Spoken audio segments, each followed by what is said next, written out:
Oke, kita langsung mulai aja nih. Kali ini kita bakal ngebedah sebuah catatan sejarah yang jujur aja luar biasa banget. Ini bukan sekedar kisah klasik soal benturan pedang dan perisai ya.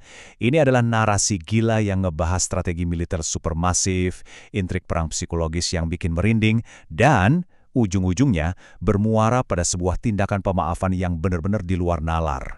Nah, buat ngebangun suasananya, coba deh kalian pikirin ini. Gimana ceritanya, sebuah pasukan penyerang yang ukurannya super raksasa dan bersenjata lengkap, tiba-tiba langkahnya bisa dihentikan secara total cuma gara-gara satu ide. 10.000. Iya, 10.000 pasukan mematikan. Bayangin aja skala segede itu di zaman tersebut. Ini adalah koalisi raksasa yang dikumpulin sama suku Banu Nadir yang lagi diasingkan dan mereka berbaris maju dengan satu tujuan mutlak, nyapu bersih para pembela Madinah sampai nggak bersisa dari muka bumi. Secara logika sih, peluang menangnya nol besar. 10.000 pasukan musuh yang beringas itu harus berhadapan dengan sebuah ide radikal yang benar-benar belum pernah ada di Jazirah Arab saat itu. Parit pertahanan sepanjang 6 km yang dibangun cuma dalam waktu 6 hari. Jadi ada sosok bernama Salman Al-Farsi yang ngasih strategi pertahanan jenius ini. Dia manfaatin bentang alam pegunungan buat nutup satu-satunya celah kelemahan kota. Tapi kondisinya tuh jauh lebih parah dari sekedar ancaman senjata musuh loh. Mereka yang bertahan di dalam kota harus ngadepin musim dingin yang ngebekuin tulang plus kelaparan yang sangat ekstrim. Saking laparnya, kalian tahu nggak, orang-orang sampai ngikat batu ke perut mereka cuma buat nahan rasa perih. Bahkan utusan Tuhan sendiri ngikat 2 buah batu di perutnya, ikut manggul penderitaan yang sama di ambang ancaman kehancuran total. Terus, di tengah keputusan asaan yang udah mentok itu, ada kejadian yang luar biasa banget. Pas lagi asik ngegali parit, mereka nabrak batu raksasa yang kerasnya minta ampun. Sang utusan lalu mukul batu itu 3 kali dan, jreng, tiap kali dipukul batu itu ngeluarin kilatan api. Di momen itu dia nyeruin ramalan kalau imperium besar masa depan kayak Surya, Persia, dan Yaman bakal jatuh ke tangan mereka. Ironis banget kan? Lagi kelaparan parah dan dikepung musuh, malah dapat janji kunci-kunci kerajaan dunia. Dan pas pasukan raksasa itu akhirnya beneran nyampe, benturan pun kejadian. Gara-gara terhalang parit raksasa, serangan mereka cuma sebatas saling balas panah yang bikin capek. Momen dramatis puncaknya tuh pas Amr, juara koalisi musuh yang paling ditakuti, berhasil lompatin bagian parit yang paling sempit. Tapi Ali maju ngadepin dia tanpa ragu sedikit pun. Di pertarungan 1 lawan 1 yang super sengit itu, sang juara berhasil ditumbangkan. Dan ini ngasih pukulan psikologis yang telak banget buat koalisi musuh. Oke, sekarang kita masuk ke babak kedua, pengkhianatan internal dan perang psikologis.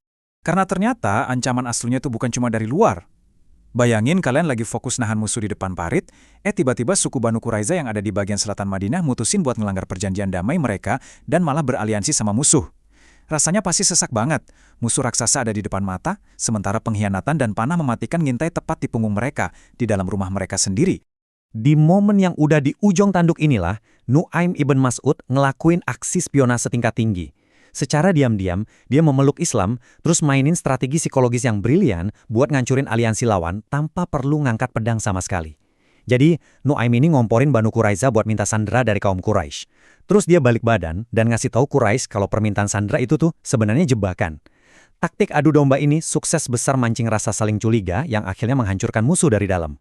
Perpecahan internal ini pada akhirnya dipungkasin sama kekuatan alam. Tiba-tiba aja ada badai es dan angin kencang yang ngebekuin, nyapu bersih sisa-sisa semangat koalisi musuh. Tenda-tenda mereka peterbangan, kuda-kudanya pada kabur ketakutan. Ngeliat kekacauan ini, pemimpin mereka, Abu Sufyan, nyerah pada keadaan dan nyuruh pasukannya buat kabur menembus gelapnya malam. Kita lanjut ke babak ketiga, ujian terberat, fitnah keji. Ini adalah pengepungan yang paling nguras emosi dan nguji moral seluruh komunitas. Semuanya ini berawal dari kejadian yang sepele banget.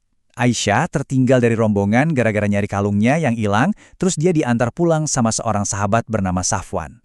Tapi hal sesederhana ini malah dipelintir jadi kampanye desas-desus yang jahat abis. Dalangnya, Abdullah ibnu Ubay, pemimpin kaum munafik. Dia berhasil ngerekayasa gosip ini jadi krisis besar yang berujung pada 30 hari keheningan, penuh penderitaan mental buat semua orang. Coba deh kalian perhatiin kontras yang bikin nyesek ini. Di satu sisi, mental Aisyah benar-benar hancur. Dia jatuh sakit dan nangis terus-terusan ngeratapi fitnah itu. Tapi di sisi lain, si Abdullah ibnu Ubay malah kesenengan. Dia benar-benar nikmatin setiap detik kekacauan ini. Karena dari awal, tujuannya ya emang buat mecah belah solidaritas umat. 30 hari teman-teman, sebulan penuh keheningan total menyelimuti mereka tanpa ada satupun wahyu yang turun buat ngelurusin keadaan.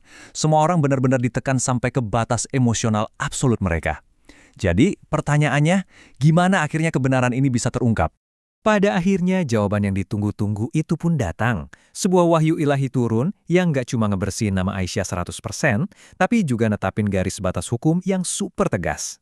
Peristiwa ini ngelahirin hukum perlindungan kehormatan yang ketat, termasuk hukuman cambuk 80 kali buat siapa aja yang berani nyebarin rumor menghancurkan tanpa ada bukti saksi yang sah. Dari rentetan kejadian kelam tadi, ada satu pelajaran abadi soal syaraf atau kehormatan sejati. Kehormatan itu nggak datang dari validasi orang-orang, status kekayaan, atau seberapa jago kita menangin perdebatan dari sebuah rumor. Sama halnya kayak misinformasi di zaman sekarang.